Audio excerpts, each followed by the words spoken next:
बुंदेलखंड के चारों जिलों में बाढ़ ने तबाही मचानी शुरू कर दी है। बांदा, हमीरपुर, महोबा और चित्रकूट के सैकड़ों गांव जलमग्न हैं। नदियां उफान पर हैं, रास्ते बंद हो चुके हैं। सबसे ज्यादा असर पड़ा है बांदा जिले में, जहां पर केन और यमुना नदियों ने कई गांवों को टापू में बदल दिया है।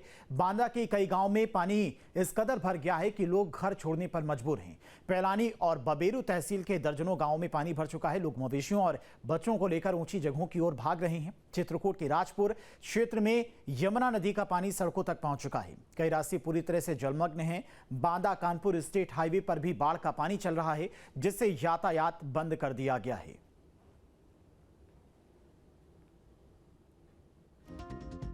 जो दोनों नदी हमारे केन और यमुना जी है, दोनों हमारा वार्निंग और डेंजर लेवल के ऊपर है।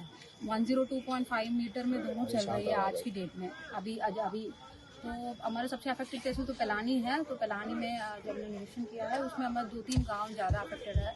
जो शंकरपुर है वो गांव में मैं खुद 2 मजरे दे के आई हूँ।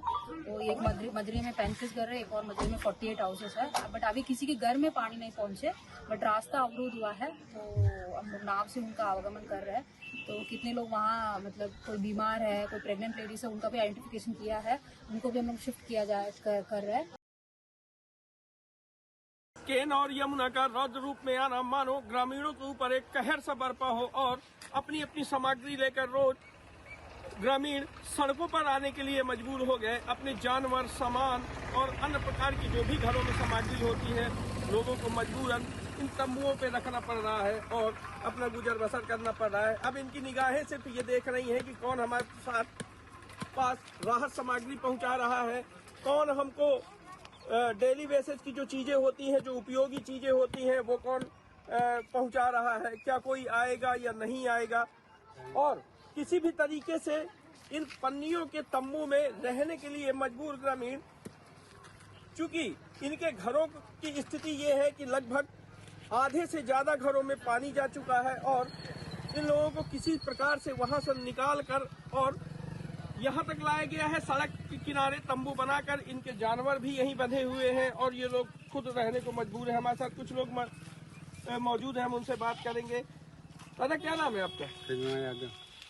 कहाँ के रहने वाले हैं आप? सारा बजरंगी डेरा। आप यहाँ क्यों आने को मजबूर हुए, क्यों आए हैं आप? आगे नदिया तो भगाएंगे पड़ी मार लिया। अच्छा, जो आपके घरों में सामान है उसकी क्या स्थिति है? ठीक है, चढ़ा दिन है, जौन है जौन रह गया तो पड़ा है, का कारण कहाँ से जान। अच्छा, आप लोग यहाँ पर आए हैं, किस प्रकार कोई राहत सामग्री आपके पास? कोई राशन? कोई नहीं। यहाँ सड़क किनारे आप बैठी हैं, अभी तक आपको प्रशासनिक रूप से कोई सुविधा मुहैया कराई गई नहीं? यदि वोट लेना रहता तो 50 बार हाथ जोड़ते हैं। यदि कोई समस्या आती तो कोई हम पूछने नहीं आता कि मर रहे हैं कि जी रहे हैं। कब से हैं आप यहाँ तंबू के नीचे? हम कल से हैं। कल से हैं? हाँ। अभी तक आपको किसी प्रकार की कोई वो नहीं दी गई? कोई हमें नहीं मिली फैसिलिटी। ना कोई पूछने आए कि तुम मर रहे हो कि जी रहे हो, क्या खाली छोड़ देते हैं पानी की, बह जाओ मर जाओ। कोई देख रेख करने वाला है नहीं यहाँ हमारी। कैसे खाना पीना चल रहा है आपका? खाना पीना बस ऐसे कोई, जैसे किसी एक का आ गया तो उसमें थोड़ा थोड़ा खा लिया, जी का जी का चल रहा है। क्या कर रहे हैं? कहीं हमारा होटल लगा रखे क्या योगी सरकार? प्रशासन तो कह रहा है कि लगातार उनको राहत सामग्री मुहैया कराई जा रही है। प्रशासन बुलाइए प्रशासन को हमारे सामने, हम बताएं उनको कि क्या देते हैं हमको। आप लोग यहाँ आए, अपनी जानवर भी साथ में ले आए हैं? ये सब बंधे हुए जानवर, बकरी सब बंधा हुआ है। क्या करूँ, वहाँ बाढ़ में छोड़ दे मर जाए सब लोग। वहाँ घर में क्या स्थिति है? पानी भर गया है? देख के आई, हम क्या बताएं आप लोग को, बताइए, हमारी कोई मानेगा नहीं। देख के आओ पहले। अब कब तक इस परिस्थिति का सामना इन ग्रामीणों को करना पड़ेगा, ये एक देखने वाली बात है। Akhilesh Tripathi, news state, Banda. इस समय हम मौजूद हैं Banda Kanpur main state highway पर, जहां जो स्टेट हाईवे बांदा को कानपुर से जोड़ता है। ये स्टेट हाईवे चिल्ला से होते हुए ललौली, फतेहपुर जिले में घुसकर और कानपुर की तक जोड़ता है। आप मेरे सामने देख सकते हैं, इस समय ये पूरा रोड पूरा पानी से लबालब दिखाई दे रहा है और कहीं भी रोड का नामो निशान नहीं दिखाई दे रहा कि यहाँ पर कहीं स्टेट हाईवे भी है। आप सामने बिल्कुल साफ तौर पर देख सकते हैं कि किसी भी प्रकार का कोई रोड दिखाई नहीं दे रहा और प्रशासन द्वारा इस रोड को कल रात से पूर्णतः बंद कर दिया गया है और पूरी तरह से आवागमन बाधित है। हम बात करें तो यहाँ से लेकर 3 किलोमीटर तक चिल्ला है। चिल्ला तक पूरा पानी लबालब भरा हुआ है और जैसे ही आप पुल पार करते हैं वैसे फतेहपुर का ललौली आ जाता है, तो ललौली भी पूरी तरीके से जलमग्न है और फतेहपुर प्रशासन ने ललौली से इस रोड का आवागमन बंद कर दिया है। पीछे आप मेरे देख सकते हैं कि प्रशासन के लोग मौजूद हैं, स्थानीय पुलिस है, मजिस्ट्रेट है और तमाम प्रकार के प्रशासनिक अधिकारी मौजूद हैं और लगातार मौके का मुआयना कर रहे हैं।